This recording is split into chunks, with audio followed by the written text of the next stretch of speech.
구독과 좋아요는 큰 힘이 됩니다.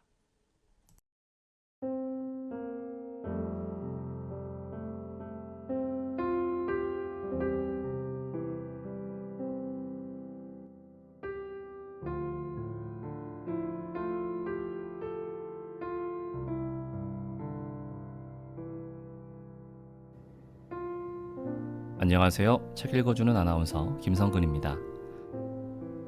이번 주부터는 제가 가장 좋아하는 책을 한 권 여러분께 소개해드리고자 합니다. 파트리크 쥐스킨트 작가의 존 머시 이야기라는 책인데요. 영화로 나왔던 향수라는 책으로 유명한 작가입니다. 책을 찬찬히 살펴보면 어린 왕좌와 닿아 있는 부분이 제법 많은 책입니다. 순수함, 변하지 않음, 내가 이해할 수 없는 것들에 대한 동경, 이런 것들이 들어있는 책이고요.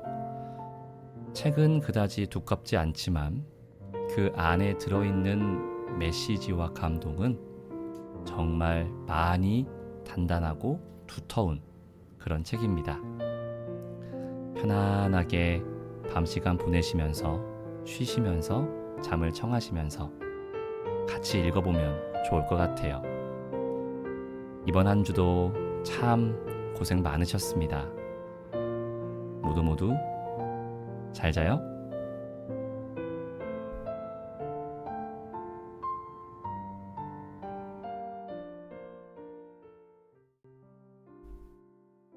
오래전, 수년, 수십 년 전에 아주 오랜 옛날, 아직 나무 타기를 좋아하던 시절에 내 키는 겨우 1m를 빠듯하게 넘겼고 내 신발은 28호였으며 나는 훨훨 날아다닐 수 있을 만큼 몸이 가벼웠다. 정말 거짓말이 아니었다. 나는 그 무렵 정말로 날 수 있었다. 적어도 거의 그렇게까지 할 수 있을 것처럼 보였다. 아니, 좀 더 솔직하게 말하자면 그 당시 내가 진짜로 그럴 각오를 하고 제대로 실행에만 옮겼었더라면 실제로 몸을 날릴 수 있는 능력이 내게 있었던 것처럼 생각되었다. 하마터면 그대로 날아버렸을 뻔했던 적이 그 무렵 한 번 있었던 것을 아직도 생생하게 기억하고 있다. 학교에 입학한 후 처음 맞는 가을이었다. 하굣길에 바람이 엄청나게 많이 불어서 양팔을 옆으로 쭉 뻗지 않고서도 넘어지지도 않고 스키 선수가 맞바람을 맞으며 자신의 몸을 버티듯이 그렇게 비스듬한 자세로 점점 더 비스듬하게 내 몸을 구부릴 수 있었다. 그때 내가 바람을 뒤로 맞으며 학교 앞 동산의 초원을 가로질러 뛰어 내려왔을 때 우리 학교는 마을에서 떨어진 언덕 위에 자리하고 있었다. 발을 조금만 힘차게 구르고 팔을 양쪽으로 쭉 뻗기만 했더라면 내 몸은 바람을 타고 훨훨 날 수 있었을 것이다. 전혀 힘도 들이지 않고 2-3m나 되도록 높게 10 내지 12m나 되도록 멀리 뛸 수 있었으니 말이다. 어쩌면 그렇게까지 멀리도 아니었고 그렇게까지 높지 않았을는지도 모른다. 그렇지만 그따위가 무슨 큰 문제란 말인가.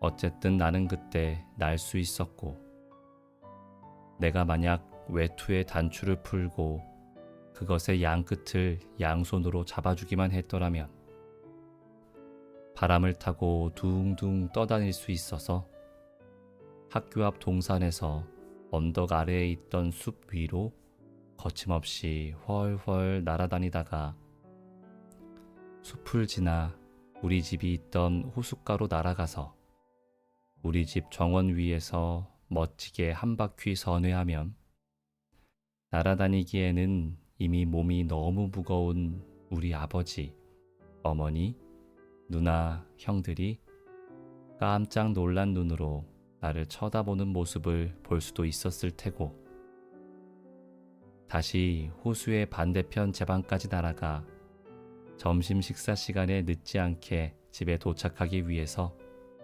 마침내 우아한 몸짓으로 착륙할 수도 있었을 것이다. 하지만 나는 그때 외투의 단추를 풀지 않았기 때문에 그렇게까지 높이 날아다닐 수는 없었다. 난다는 것에 대한 두려움 때문이 아니라 어디서 어떻게, 더 심각하게는 도대체 내가 다시 땅으로 내려올 수 있을 것인가를 알지 못하였기 때문이었다. 우리 집 앞들은 너무 딱딱했고 정원은 너무 작았으며 호수물은 착륙하기에는 너무 차가워 보였다. 정말로 몸을 띄우는 것은 전혀 문제될 것이 없었다. 하지만 어떻게 다시 내려올 것인가? 나무에 기어오르는 것도 그것과 비슷한 경우다. 위로 기어오르는 것은 하나도 문제될 것이 없다. 눈으로 나뭇가지를 쳐다볼 수 있고 손으로 만져볼 수도 있으며 잡고 올라가기 전에 그것이 얼마나 튼튼한지를 시험해보고 다리를 그 위로 걸터 올릴 수도 있다. 하지만 밑으로 내려올 때는 아무것도 보지 못하고 한 발을 내려 디디기 전에 거의 장님이나 마찬가지로 밑에 있는 가시덤불 사이를 발로 헤쳐보아야만 한다. 대개의 경우 사람들이 그렇게 내려올 때 밑에 있는 가지는 튼튼하지 않고 썩어 있거나 미끄러워서 사람들이 미끄러지거나 가지째 부러지며 떨어지기 일쑤다. 그리고 가지를 두 손으로 꽉 잡지 않으면 이탈리아의 과학자 갈릴레오 갈릴레이가 이미 400여 년 전에 발견하여 오늘날까지도 인정되고 있는 이른바 낙하 법칙에 의해서 사람들은 마치 돌덩이처럼 바닥으로 굴러 떨어지고 마는 것이다. 이제까지 경험한 것 중에서 가장 심하게 떨어졌던 경우는 역시 같은 해인 초등학교 1학년 때의 일이었다.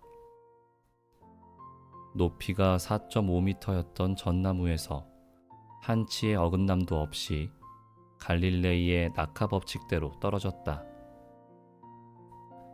구체적으로 말하자면 낙하 거리는 가속도 곱하기 시간의 제곱을 한 것의 2분의 1이라는 법칙에 따라서 정확히 0.957826초 걸렸다. 대단히 짧은 시간이었다. 그것은 사람들이 21에서 22를 세려고 할 때 걸리는 시간보다도 짧은 것이었으며 21를 제대로 발음하는 데 걸리는 시간보다도 짧은 것이었다. 그 정도로 너무 짧은 시간이어서 나는 팔을 옆으로 뻗을 수도 없었을 뿐만 아니라 외투를 낙하산으로 이용하기 위해서 단추를 풀 수도 없었으며 날 수 있으니 떨어질 이유가 없다는 그런 결정적인 생각을 할 시간조차 없었다. 내가 떨어지고 있다는 사실을 느끼기도 전에 갈릴레이의 제2법칙에 의해 최종 속도 시속 33km 이상으로 팔꿈치만큼 굵은 가지를 뒤통수로 부러뜨리면서 땅바닥에 나뒹굴어 떨어질 때까지의 0.957826초 동안에 나는 정말 아무것도 할 수가 없었다. 그때 그런 모든 것을 일어나게 한 힘은 중력이었다. 그 힘은 지구의 깊숙한 곳에서 물체가 서로 뭉쳐 있도록 만들 뿐만 아니라 물체가 크건 작건 간에 땅 위의 모든 것을 완력으로 잡아당기는 이상한 성질이 있었다. 다만 우리가 어머니의 뱃속에 있거나 잠수부가 되어 물속에 있을 때만 우리는 중력의 끈질긴 힘에서 벗어날 수 있을 뿐이다. 어쨌든 그런 기본적인 논리에 의해서 내 머리에는 떨어질 때 부딪혀서 생긴 혹이 하나 있었다. 사실 혹은 불과 몇 주일이 지나자 이내 사라져버렸지만 그 후로도 몇 년 동안 날씨가 바뀔 때라든가 특히 눈이 내릴 때면 혹이 있었던 바로 그 자리가 이상하게 근질근질 거린다거나 콕콕 찌르는 것 같이 느껴졌다. 그리고 거의 40년이 지난 지금도 내 뒤통수는 믿을 만한 일기예보기 노릇을 톡톡히 해서 나는 내일 비가 올지, 눈이 올지, 햇빛이 비칠지, 아니면 폭풍이 휘몰아칠지에 대해서 기상 통보관보다도 정확하게 말할 수 있게 되었다. 그리고 내가 최근에 겪고 있는 혼란스러움이나 집중력 부족도 따지고 보면 전나무에서 떨어질 때 생긴 후유증 때문이라고 생각된다. 그래서 나는 어떤 주제에 계속 매달린다거나 어떠한 분명한 생각을 간단 명료하게 표현하는 것에 대해 어려움을 느끼고 있으며 무슨 이야기를 해야만 할 때는 이야기의 실마리를 놓치지 않으려고 무진장 애를 쓰며 정신을 바짝 차려야만 된다. 만약 그렇게 하지 않으면 엉망진창이 되어서 마지막에 가서는 내가 무슨 이야기를 시작했는지도 모를 정도가 되어버리기 때문이다. 아직 나무 타기를 퍽 좋아했던 시절에 사실 나는 매번 떨어지기만 했던 것은 아니고 자주 나무를 탔으며 또 잘 탔었다.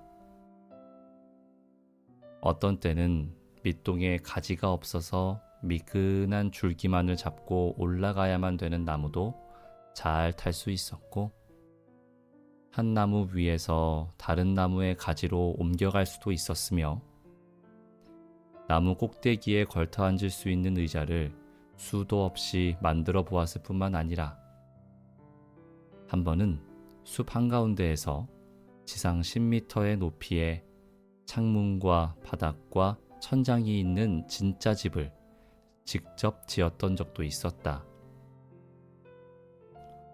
돌이켜보면 유년기의 거의 모든 시절을 나는 나무 위에서 보냈던 것 같다. 빵도 먹고 책도 보고 글씨도 쓰고 잠도 나무 위에서 잤다. 영어 단어도 그곳에서 익혔고 라틴어의 불규칙 동사라든가 수학 공식 그리고 이미 언급한 바 있는 갈릴레오 갈릴레이의 낙하 법칙과 같은 물리학의 법칙들도 모두 다 나무 위에서 배웠다. 말로나 필기로 준비해야만 했던 숙제도 나무 위에서 했으며 짜릿한 쾌감으로 잎사귀 위에 커다란 반원을 그리며 나무 위에서 오줌도 누웠다. 나무 위는 늘 조용하였으며 사람들의 방해를 받지 않았다. 듣기 싫은 엄마의 잔소리도 없었고 형들의 심부름 명령도 그 위까지는 전달되지 않았으며 단지 바람이 부는 소리와 잎사귀들이 바스락거리던 소리, 나무 줄기가 약간 삐걱거리던 소리, 그리고 먼 곳까지 훤히 내다볼 수 있는 탁 트인 시야가 있을 뿐이었다. 우리 집과 정원만 보였던 것이 아니라 다른 집들과 정원들, 호수와 호수 뒤편으로 산자락까지 이어지던 들판 등을 볼 수 있었고 저녁 무렵 해가 질 때면 땅에 있는 사람들의 눈에는 벌써 오래전에 져버렸을 해를 나는 나무 꼭대기에서 뒷산으로 넘어가는 모습까지 지켜볼 수 있었다. 날아다니는 것과 거의 다를 바가 없었다. 조금은 덜 모험적이고 조금은 덜 우아하였을 수도 있지만 효과는 날아다니는 것과 거의 비슷하였다. 더구나 나는 차츰 나이를 먹게 되어 키가 1m 18이 되었고 몸무게는 23kg이 되어서 바람이 제대로 불어주고 외투의 단추를 풀어 젖힌 다음 그것을 양쪽으로 쫙 펼쳐 보아도 날개에는 이미 너무 무거운 형편이었다. 하지만 나무에 기어오르는 것만큼은 그때 내 생각으로는 평생토록 할 수 있을 것 같았다. 나이가 120살이 되어도 할 수 있을 것 같았고 꼬부랑 할아버지가 되어서도 느릅나무나 너도밤나무나 소나무의 꼭대기에 마치 늙은 원숭이처럼 높이 앉아서 바람결 따라 살살 몸을 움직이면서 들판과 호수와 그 뒤에 산등을 쳐다보고 있을 수 있으리라고 생각되었다. 그런데 내가 왜 여기서 지금 날아다니는 것이라든가 나무에 기어 올랐다는 것 등을 얘기하고 있는 건가?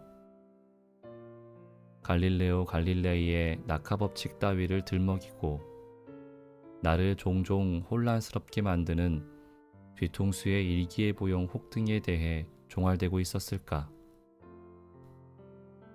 그런 것들하고는 전혀 다른 존머 아저씨의 이야기를 하려고 작정했으면서 말이다.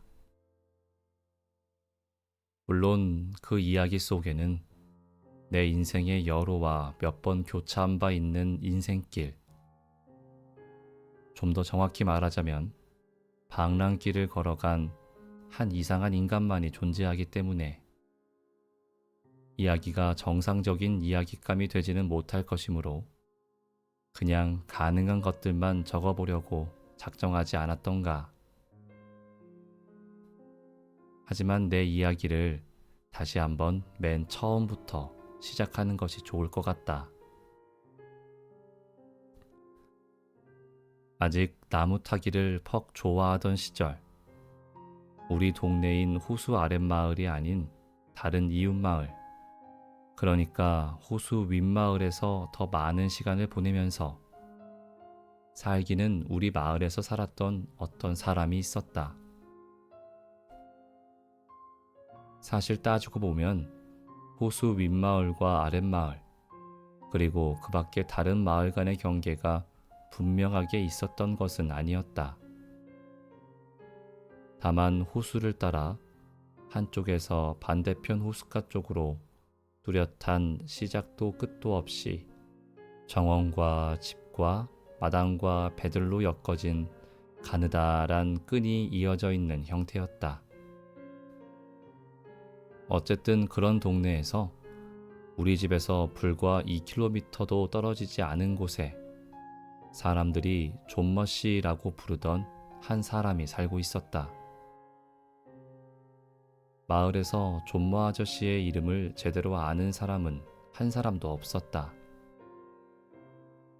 이름이 페터 존머인지 혹은 파울 존머인지 아니면 하인리 존머인지 혹은 프란츠 크사버 존머인지 알지 못했으며 존머 박사인지 혹은 존머 교수인지 아니면 존머 박사 교수인지도 모르는 채 사람들은 그를 유일하게 존머 씨라는 이름으로만 알고 있었다.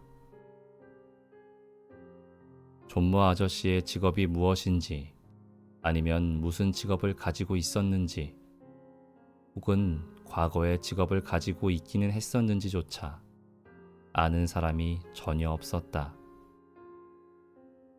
사람들은 다만 존머 아저씨 부인이 돈을 벌고 그것도 인형을 만드는 일로 번다는 것만 알고 있었다. 그날이 그날같이 그 아줌마는 새들고 있던 페이트 7장이 슈탕헬마이어 씨의 집 지하실에 앉아서 양모와 옷감, 톱밥 등으로 작은 인형들을 만들어서 일주일에 한 번씩 그것들을 큰 소포로 포장하여 우체국에 가서 붙여주곤 하였다. 우체국에서 돌아올 때면 언제나 똑같이 잡화상, 빵집, 고깃집, 야채상을 차례차례 들러 터질 만큼 잔뜩 집어넣은 시장 바구니 4개를 들고 집으로 돌아가 일주일 내내 집 밖으로 나오지도 않고 인형만 만들었다. 존모 아저씨네가 어디에서 왔는지도 사람들은 몰랐다.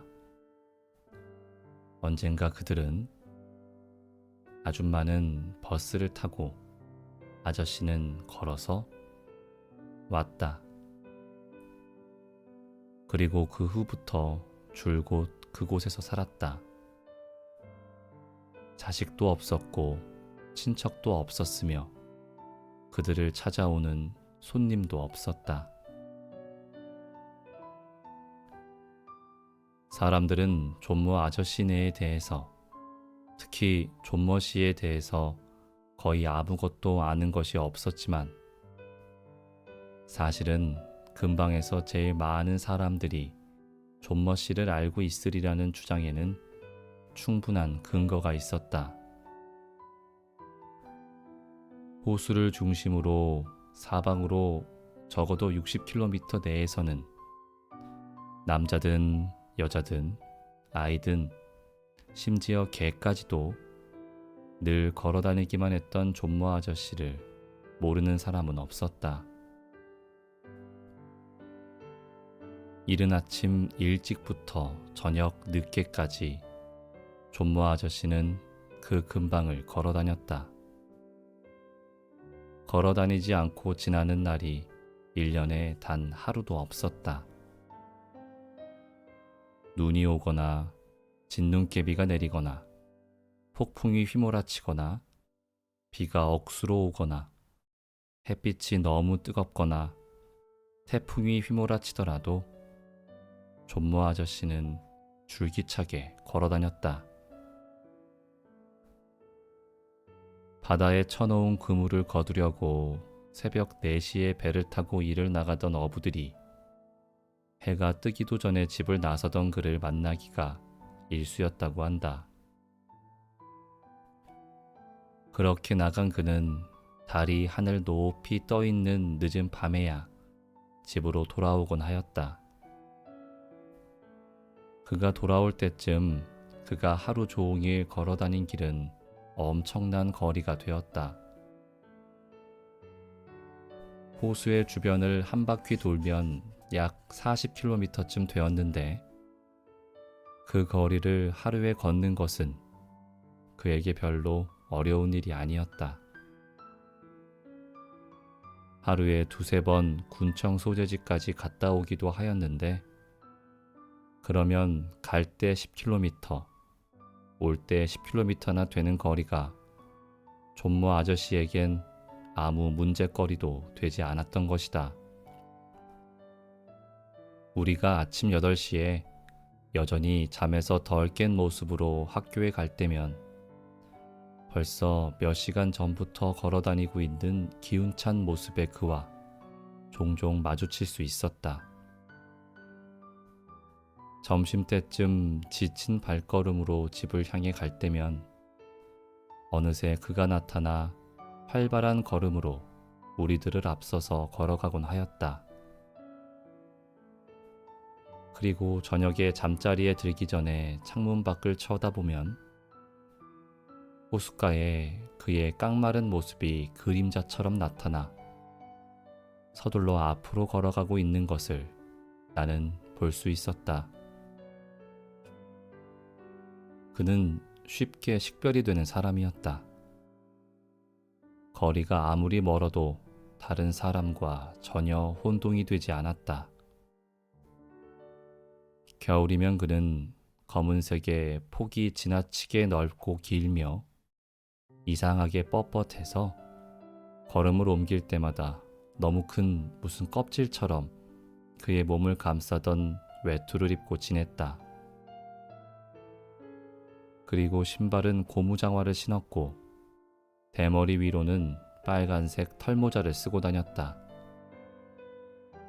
여름에는 존모 아저씨의 여름은 3월 초부터 10월 말까지여서 1년 가운데 가장 긴 기간이었는데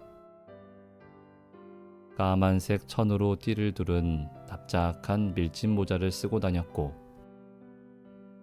캐러멜색 리넨 셔츠와 캐러멜색 반바지를 입고 다녔다. 그럴 때면 바지 밑으로 힘줄과 울퉁불퉁한 혈관만이 드러나 보이는 억세고 긴 다리가 우악스러운 등산화 속에 가려진 부위를 제외하고는 우스꽝스럽도록 가는 모습을 드러내 보이곤 하였다. 3월의 다리는 눈이 부시도록 흰빛이었고 울퉁불퉁한 혈관들은 색각이 많은 푸른색 강줄기의 모습처럼 그 모습을 적나라하게 드러냈다. 하지만 불과 몇 주일만 지나면 다리는 꿀과 같은 색으로 변하였고 7월에는 셔츠나 바지처럼 캐러멜 밤색으로 변하여 빛을 발하였다. 그리고 가을에는 피부가 햇빛과 바람과 일기변화로 인해 짙은 밤색으로 변해서 혈관이나 힘줄이나 근육질이 전혀 구별되지 않았고 다리는 마치 껍질이 벗겨진 호두나무의 울퉁불퉁한 나뭇가지처럼 보였다. 그러다가 그것들은 11월이 되면 긴 바지와 긴 검은색 외투로 가려져서 사람들의 시선을 멀리한 채 이듬해 봄까지 원래의 색깔인 치즈빛 흰색으로 탈색되어 가곤 했다. 두 가지 물건만은 존모 아저씨가 여름이나 겨울이나 상관없이 항상 가지고 다녔다. 그것들을 가지고 있지 않은 그를 본 사람은 일찍이 아무도 없었다.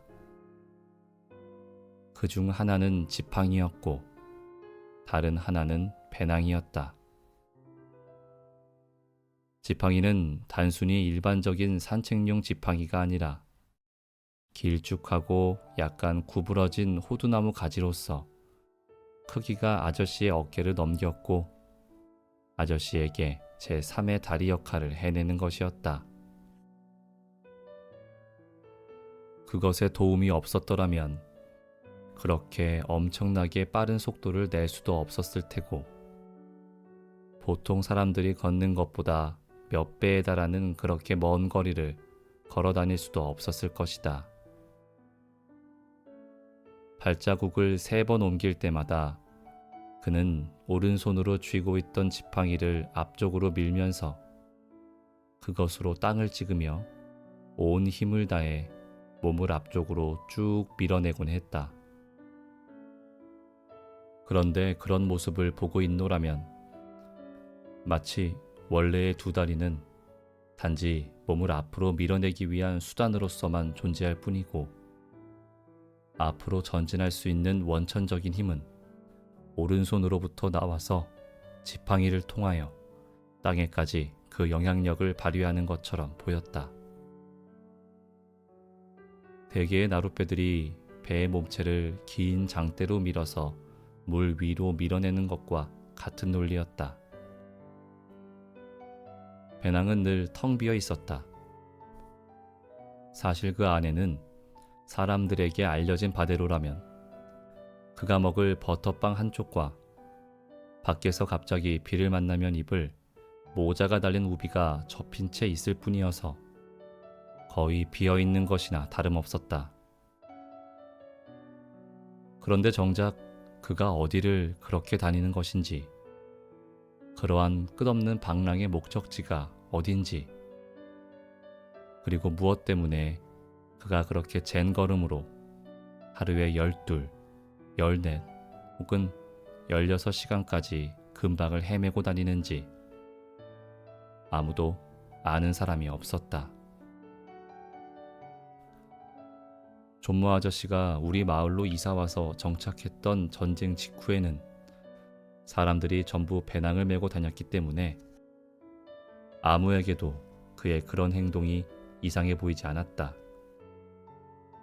휘발유도 없었고 자동차도 없었으며 하루에 딱 한 번만 버스가 운행되었고 땔감도 없었으며 먹을 것도 없었기 때문에 어디를 가서 달걀 몇 개를 구해온다거나 밀가루나 감자 혹은 석탄을 1kg쯤 가져온다거나 하다못해 편지지나 면도날을 구하러 가야만 했을 때도 몇 시간이든 걸어서 갔다가 구한 물건들을 손수레에 싣거나 배낭에 짊어지고 집으로 운반해 오곤 했었다. 하지만 그로부터 불과 몇 년이 지난 다음엔 필요한 물건들을 모두 마을 안에서 살 수 있게 되었고 석탄은 배달이 되었으며 버스는 하루에 5번씩 운행되었다. 그리고 다시 몇 년이 지나자 정육점 주인이 자가용을 굴렸고 다음에는 시장이 차를 샀고 그 다음에는 치과 의사가 샀다. 그리고 페인트 칠장이인 슈탕헬마이어 씨는 큰 오토바이를 사서 타고 다녔고 그의 아들도 작은 오토바이를 타고 다녔으며 버스는 그래도 여전히 하루에 3번은 다녔다. 그래서 무슨 볼 일이 있다거나 여권을 갱신해야만 되는 등의 할 일이 있더라도 4시간이나 걸어서 군청 소재지까지 갔다 오려고 하는 사람은 아무도 없었다. 존모 아저씨 말고는 아무도 없었던 것이다. 아저씨만은 예전과 다름없이 걸어서 다녔다. 아침 일찍이면 배낭을 짊어지고 지팡이를 손에 쥔 다음 서둘러 집을 떠나서 들판과 초원을 지나 크고 작은 길을 걸으며 호수 주위에 있던 숲을 지나서 시내로 갔다가 돌아오기도 하고 이 마을에서 저 마을로 늦은 저녁까지 사방을 쏘다녔다.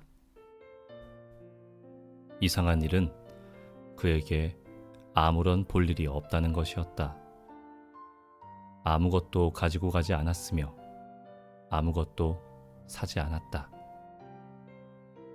배낭은 버터빵과 우비를 빼고는 늘 비어 있었다. 우체국에 가는 일도 없고 군청에 가는 일도 없이 모든 일은 자기 부인에게 다 일임하였다. 누구를 방문하는 적도 없고 어디로 가서 잠시라도 머무는 일도 없었다.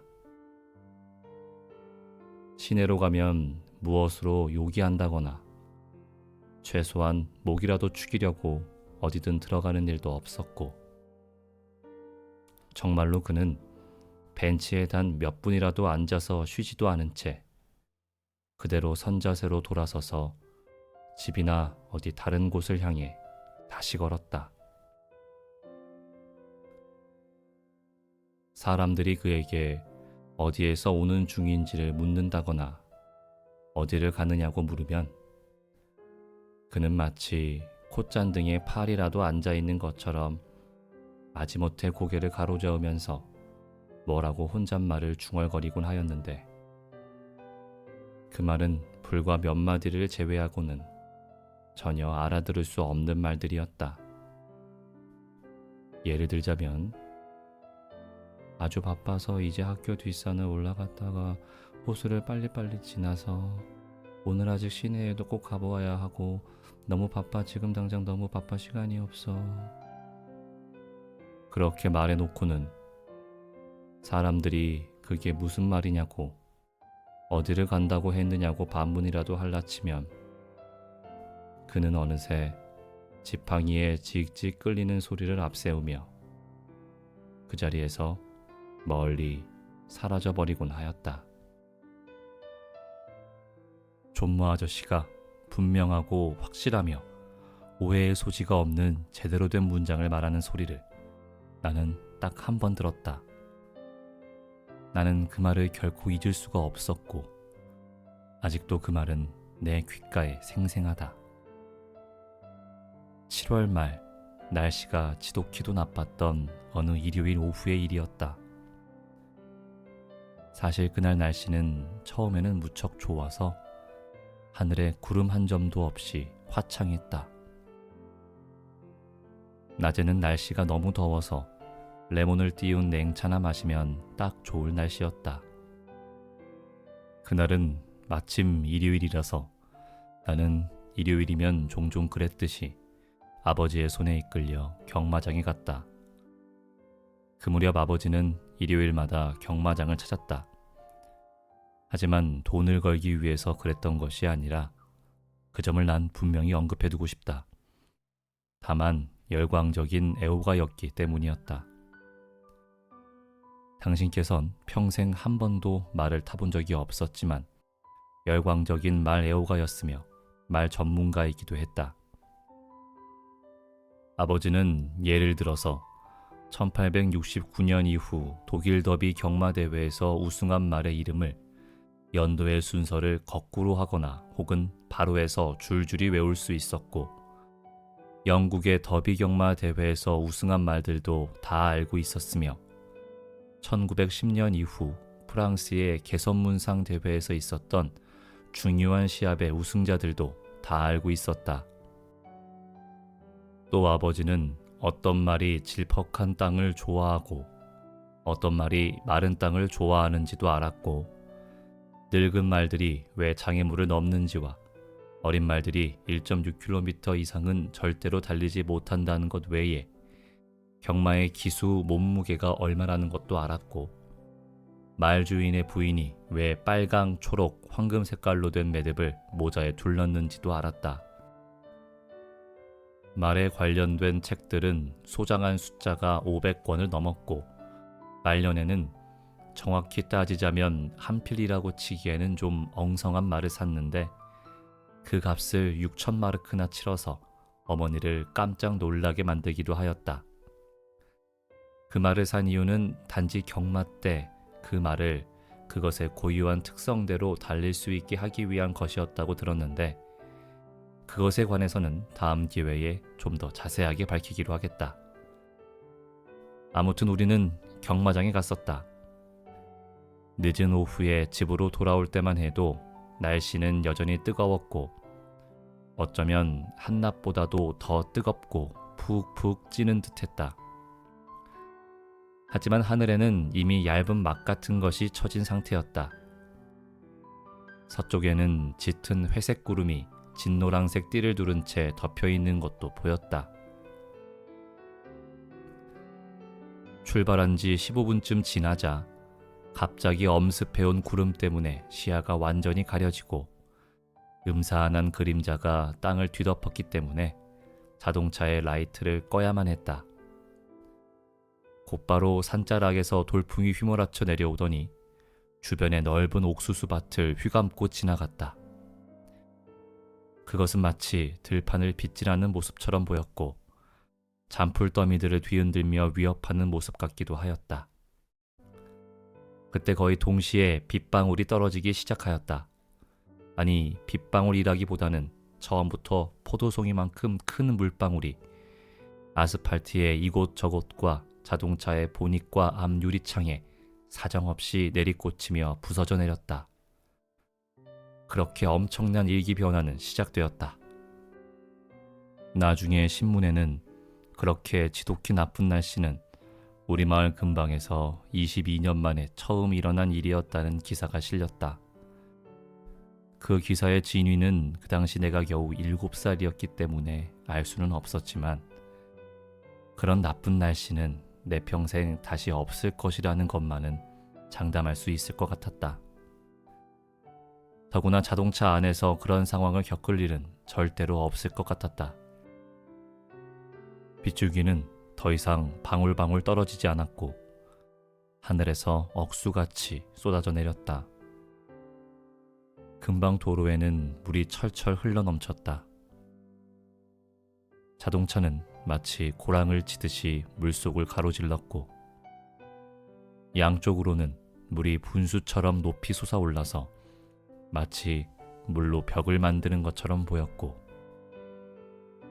와이퍼가 부지런히 왔다 갔다 하기는 했지만 앞유리창을 통해 본 밖의 풍경은 투명한 물속을 들여다보는 것 같았다.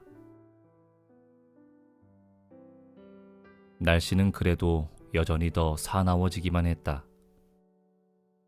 빗줄기는 차츰 우박으로 변했고 그 변화를 눈으로 확인하기도 전에 귀에 들려오는 소리가 후둑후둑 떨어지는 더 요란한 소리로 변해서 그것을 느낌으로 먼저 알 수 있을 정도였다. 바깥 공기가 무척 쌀쌀하였고 찬 공기가 차 안으로까지 몰아쳐서 안에서도 한기가 느껴졌다. 우박은 처음에는 바늘귀만해 보이다가 금방 콩알만하게 커졌고 다음에는 돌멩이만해지다가 마침내는 맨질맨질한 흰공처럼 변해서 내려오다가 보닛 위에서 위쪽으로 다시 튀어오르곤 하였다.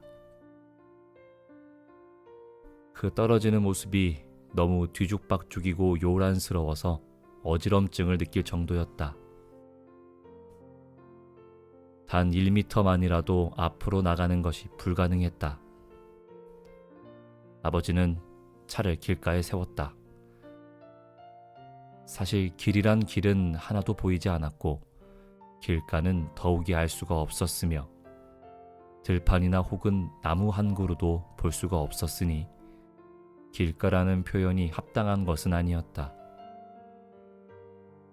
겨우 2미터 앞까지만 내다볼 수 있었고 그 2미터 안에서 우리가 볼 수 있었던 것이라고는 허공에서 이리저리 흔들리면서 요란한 소리를 내며 자동차 몸체 위에서 부서져 내리던 당구공같이 생긴 수백만 개의 얼음덩어리 뿐이었다. 자동차 안에서도 소음이 너무나 컸기 때문에 우리는 상대방이 하는 말을 알아듣지 못할 정도였다. 마치 어떤 거인이 마구 두드려대는 큰 팀파니 통 속에 앉아있는 느낌이었고 그저 서로의 얼굴을 쳐다볼 뿐 추위에 떨면서 침묵을 지킨 채 우리를 보호해주고 있는 안식처가 부서지지 않기를 간절히 빌었다. 얼마 후 날씨가 갑자기 아무 일도 없었던 것처럼 조용해졌다. 우박이 그쳤고 바람도 잠잠해졌다. 단지 조용한 이슬비만이 부슬부슬 내렸다. 돌풍이 휘젓고 간 길 옆의 옥수수 밭에는 옥수수들이 바람에 짓밟힌 채 쓰러져 있었다. 그 뒤로 보이던 밀밭에는 밀이 줄기만을 앙상한 모습으로 드러내놓고 있었다. 떨어지며 부서진 우박, 마구 찢겨진 채 떨어진 나뭇잎, 나뭇가지, 이삭들이 도로에 수북이 쌓여 있는 것을 시야가 닿는 끝까지 볼 수 있었다. 그리고 나는 이슬비의 엷은 막 사이로 길 끄트머리쯤에서 앞으로 걸어가고 있는 한 사람의 형체를 보았다. 내가 그것을 아버지에게 말씀드렸고 우리는 우리와 얼마 떨어지지 않은 곳에 있던 그 사람을 함께 쳐다보았다. 사방의 모든 것들이 지디겨지고 흩어진 채 뒹구는 그런 우박 난리를 치른 다음인데도 그런 대로 반드시 걷는다는 것과 그런 데서 혼자 걷는다는 것이 우리에게는 마치 기적이 일어나고 있는 것처럼 여겨졌다. 우리는 우박으로 쌓인 것들을 헤치며 자동차를 몰았다. 그 사람의 곁으로 다가갔을 때 난 짧은 바지와 비에 맞아 번들거리는 울퉁불퉁한 긴 다리와 배낭처럼 보이는 것이 착 달라붙어 있는 검은색 우비와 존무 아저씨의 젠 걸음을 알아볼 수 있었다. 우리는 그를 앞질러 갔고 나는 아버지가 시키는 대로 창문을 내렸다. 밖의 공기는 몹시 차가웠다. 존머 씨, 아버지가 큰 소리로 불렀다. 차에 타세요. 태워다 드리겠습니다. 나는 자리를 양보해 드리려고 얼른 뒷자리에 옮겨 앉았다. 그러나 아저씨는 아무런 대답도 하지 않았다. 잠깐 멈춰 서지도 않는다. 옆 눈길로 우리를 슬쩍 훔쳐보는 것 같지도 않았다. 호두나무 지팡이로 몸을 앞으로 밀어내면서 젠 걸음으로 우박이 떨어진 길을 계속해서 걷기만 했다. 아버지는 그의 뒤를 따랐다. 존머 씨! 열린 창문을 통해 아버지가 다시 외쳤다. 어서 타시라니까요. 날씨도 이런데 집으로 모셔다 드리겠습니다. 그래도 아저씨는 아무런 반응을 보이지 않았다. 지칠 줄 모르고 앞으로 걷기만 할 뿐. 내가 언뜻 보기에는 입을 실룩거리면서 이해하기 어려운 무슨 대답인가를 하는 것 같기도 하였다. 하지만 아무 소리도 들리진 않았다. 어쩌면 그의 입술이 추위 때문에 잠시 떨렸을 수도 있는 일이었다. 아버지는 계속 존모 아저씨 곁으로 바짝 붙여서 차를 몰면서 오른쪽으로 몸을 기울여 차의 앞문을 열고 다시 소리쳤다. 어서 타시라니까요. 글쎄, 몸이 흠뻑 젖으셨잖아요. 그러다가 죽겠어요. 그런데 그러다가 죽겠어요 라는 표현은 우리 아버지의 언어 습관에는 전혀 어울리지 않는 말이었다. 나는 한 번도 아버지가 다른 사람에게 진심으로 그러다가 죽겠어요 라는 말을 하는 것을 들어본 적이 없었다. 그런 말은 틀에 박힌 빈말이다 라고 아버지는 우연히 그러다가 죽겠어요 라는 말을 듣거나 읽을 때면 우리에게 그렇게 설명하곤 했다. 틀에 박힌 빈말이라는 것은 너희들도 기억해 두는 것이 좋을 거야. 어중이 떠중이들이 입이나 펜으로 수도 없이 많이 사용했던 말이라서 그 말 자체로는 아무런 의미도 없는 거야. 실제로 그렇단다.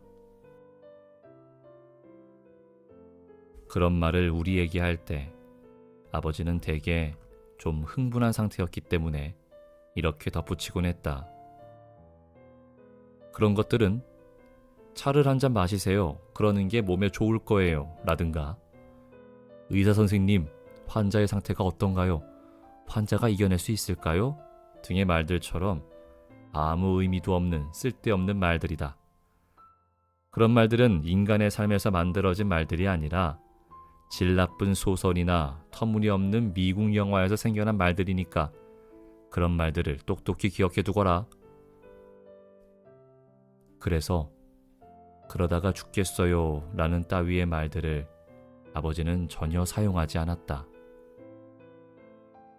그런데 우박이 떨어진 도로에 이슬비가 내리던 날 존모 아저씨 옆으로 차를 몰면서 그런 틀에 박힌 빈말을 아버지가 열린 창문을 통해 큰 소리로 외쳤던 것이다. 그러다가 죽겠어요. 그 말에 아저씨가 우뚝 섰다. 내가 보기에 그는 바로 죽겠어요 라는 말에서 빳빳하게 굳어지며 멈춰 서는 것 같았다. 그것도 너무 갑작스럽게 그렇게 해서 아버지는 그의 옆을 지나치지 않으려고 급브레이크를 밟아야만 했다. 아저씨는 오른손에 쥐고 있던 호두나무 지팡이를 왼손으로 바꿔 쥐고는 우리 쪽을 쳐다보고 아주 고집스러우면서도 절망적인 몸짓으로 지팡이를 여러 번 땅에 내리치면서 크고 분명한 어조로 이렇게 말했다. 그러니 나를 좀 제발 그냥 놔두시오. 그 말뿐 더 이상은 아무 말도 하지 않았다. 단지 그 말뿐이었다. 그런 다음 그는 그때까지 열린 채로 있던 차의 앞문을 닫고 지팡이를 다시 오른쪽으로 바꿔 쥐고는 눈길을 옆으로 주지도 않고 뒤를 돌아보지도 않은 채 앞으로 계속 걷기만 했다. 저 사람 완전히 돌았군. 아버지가 혼잣말처럼 내뱉었다. 우리 차가 그를 앞질렀을 때 나는 뒤 유리창을 통해 그의 얼굴을 자세히 쳐다볼 수 있었다. 시선은 땅 쪽을 향한 채 몇 발자국을 떼어놓을 때마다 자기가 걷고 있는 길을 확인이라도 하려는 듯이 눈을 치켜 올렸고 무언가 두려움에 차 있는 것처럼 보이는 눈을 크게 뜨고서 잠깐씩 앞쪽을 쳐다보곤 했다. 빗물이 그의 볼을 타고 흘러내리고 있었다. 콧잔등과 턱에서는 빗방울이 뚝뚝 떨어졌고 입은 약간 벌어져 있었다. 그리고 그의 입술이 다시 움직이는 것 같기도 하였다. 어쩌면 걸어가면서 뭔가 혼잣말을 중얼거렸을지도 모른다.